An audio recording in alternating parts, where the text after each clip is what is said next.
Hallo und herzlich willkommen zu diesem Video. Um was geht es in diesem Video? In diesem Video geht es um Ventile. Oder besser gesagt, es geht um die Frage, wie wähle ich das richtige Karellventil aus? Also die Frage, wird es jetzt dieses Ventil oder dieses Ventil oder wird es dieses Ventil? Man könnte die Frage auch anders stellen und man könnte auch fragen, gibt es vielleicht ein Tool, mit dem ich nicht nur das Ventil kalkulieren kann, also die Ventilgröße bestimmen kann, sondern gibt es auch ein Tool, mit dem ich auch wirklich den genauen Ventiltypen herausfinden kann?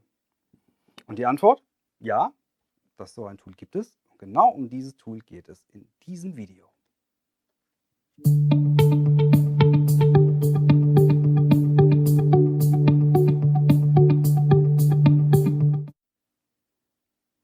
Und wie heißt dieses Tool? Das Tool nennt sich CPQ. CPQ ist das neue Tool für die Ventilauswahl. Viele von euch kennen mit Sicherheit schon das EXV-Lab noch von früher. Im EXV-Lab konnte ich ein Ventil kalkulieren und konnte sagen, passt es zu meiner Anwendung, also passt die Leistungsgröße, habe ich zum Beispiel ein E2V3, E2V11 oder E3V65 oder ein E7V. Aber was ich nicht machen konnte, ich konnte nicht den genauen Ventiltyp in dem EXV-Lab bestimmen. Also ich habe keinen Produktcode danach bekommen. Also die Frage, wird es exakt dieses Ventil für meine Anwendung oder zum Beispiel dieses? Konnte ich damit nicht beantworten. Und dafür gibt es jetzt das CPQ. Jetzt kann ich über das CPQ noch eine ganze Weile reden oder wir schauen uns einfach das CPQ gemeinsam an. Da würde ich sagen, gucken wir uns das CPQ mal im Detail an. Und wie ihr seht, das CPQ ist browserbasiert. Das heißt, wenn ihr einen State-of-the-Art-Browser habt, sowas wie Google Chrome, den verwende ich, damit funktioniert alles wunderbar. Dafür ist das CPQ auch optimiert. Braucht ihr in eurem Browser oben nur in der Adresszeile cpq.carell.com eingeben und schon kommt ihr auf diese Seite. Wer schon einen Account hat, braucht nur seine Daten eintragen und kann auf Login gehen. Wer noch keinen Account hat, kein Problem. Das schauen wir uns in dem nächsten Video an, wie ihr den Zugang anfordert. Aber jetzt machen wir erstmal eine kurze Tour durch das CPQ durch. So, das ist das erste, was man sieht im CPQ. Erst einmal Warranty-Hinweise, wie das Ganze zu behandeln ist. Dann kann man hier Suchkriterien eintragen. Wenn man erstmal eine gewisse Anzahl an Projekten und Ventilen hat, die man ausgelegt hat, macht es auch Sinn, das Ganze filtern zu können. Wie das alles im Detail aussieht, gucken wir uns auch in den nächsten Videos an. Wir nehmen jetzt einfach das Erstbeste, was ich hier als Projekt angelegt habe. Das sind ein paar Projekte aus meinen Webinaren und Videos. Wir nehmen einfach irgendeins. Das erste, was wir sehen, ist die Projektübersicht. Was das genau ist und was man wo alles einträgt, sehen wir auch in den nächsten Videos. Wir gehen schon mal gleich weiter. Und hier sieht es sehr vertraut aus. Also wer mit dem EXV-Lab schon mal gearbeitet hat, wird das ein oder andere hier schon wiedererkennen.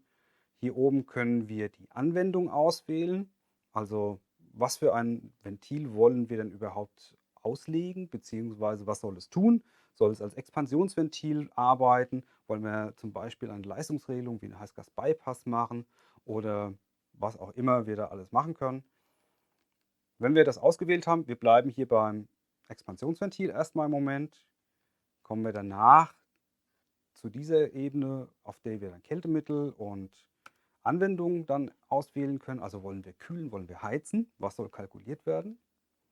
Dann können wir hier unsere Daten eingeben, das kennt ihr auch alles schon. Wie viel kW Leistung haben wir denn da, was sind Verdampfungstemperaturen, Verflüssigungstemperaturen etc. Und eine Sache schon mal vorneweg, nur dass ihr es schon mal gehört habt, ihr könnt mehrere Betriebspunkte kalkulieren. Im EXV-Lab war das früher so, wenn ihr eine genaue Kalkulation machen wolltet, am besten bei einer Anlage mit drehzahlgeregelten Verdichter oder Stufenschaltung zum Beispiel, da musstet ihr dann teilweise hergehen, wenn ihr es genau haben wolltet, und die einzelnen Betriebspunkte kalkulieren. Und dann nacheinander händisch vergleichen. Das braucht ihr jetzt nicht mehr, jetzt könnt ihr das in einem durchweg machen. Wie das exakt aussieht und funktioniert, sehen wir in einem der nächsten Videos. Wir lassen das erst einmal alles so.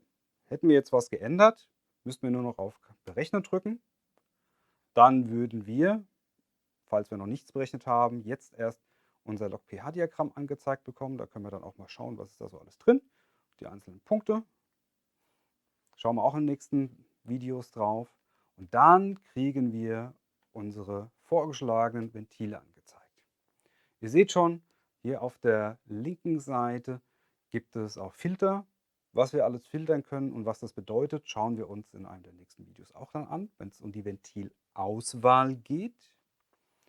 Und jetzt kommen wir schon zu den ganz großen Unterschieden, die wir im Vergleich zum EXV-Lab haben. Ihr seht nämlich hier auch schon den entsprechenden Carrel-Produktcode. Das heißt, wenn ihr euch für ein Ventil entschieden habt und alle Daten passen und ihr habt das Ventil gefunden, was euch gefällt, könnt ihr wirklich diesen Produktcode nehmen und dann auch entsprechend bestellen. Dem geübten Auge fällt auf, hier hinten hat sich auch noch was getan. Hier haben wir noch eine farbliche Markierung. Ihr werdet es erahnen, grün heißt, alles in Ordnung. Das Ventil ist ideal geeignet für die angegebenen Daten und kann da super drin arbeiten. Orange heißt, da wird schon ein bisschen eng. Guck mal lieber drauf, ob vielleicht ein anderes Ventil passt. Und rot könnte man zwar noch verwenden, wir raten aber davon ab. Wovon wäre das Ganze denn abhängig? Und wie entscheidet man das? Nur, dass ihr es schon mal gesehen habt, wir können hier auch unser Leistungsdiagramm uns anschauen und können dann sagen, in welchem Bereich sind denn unsere Auslegungspunkte. Und wenn wir mehrere Punkte angelegt hätten in der Kalkulation, würden wir jetzt auch mehrere sehen. Das sehen wir in einer der nächsten Videos. Hier hinten, wo links steht, habt ihr noch Zugriff auf das Datenblatt von dem entsprechenden Video. Und wer möchte, könnte jetzt sich ein Ventil auswählen. Das machen wir jetzt mal. Wir wählen hier mal ein, zwei Ventile aus. Sagen Speichern. Und jetzt können wir uns eine PDF ausdrucken. Und in dieser PDF werden uns genau diese Ventile, die wir ausgewählt haben, angezeigt, inklusive aller dazugehörigen Daten, so dass wir das auch wunderschön miteinander vergleichen können. Das war jetzt erstmal der ganz grobe Rundgang durch das CPQ. Ja, das war die Übersicht. Dann ist ja die Frage, wenn das die Übersicht war, was wäre denn das, was als nächstes kommt in den nächsten Videos? Und genau diese Frage widmen wir uns jetzt. Die nächsten Videos, da werden wir Stück für Stück für Stück durch das CPQ durchgehen. Angefangen von dem Zugang anfordern, also wie registriere ich mich für das CPQ, dann wie mache ich die ersten Einstellungen im CPQ, also Sprache auswählen zum Beispiel, was finde ich wo im CPQ, danach wie lege ich ein Projekt an, dann Auslegung vom ersten Ventil und so gehen wir Stück für Stück durch alles durch, inklusive Ventilauswahl, aber auch später Auswahl von anderen Ventilen, dass wir nicht nur das Expansionsventil uns angucken, sondern zum Beispiel auch das Heißgas-Bypass-Ventil oder Flashgas-Ventil oder CO2-Ventil im Allgemeinen, werden wir uns dann mal anschauen. Und das seht ihr alles in den nächsten Videos. Das war's von meiner Seite. Ich darf mich bei euch bedanken und wir sehen uns dann gleich in den nächsten Videos. Ciao.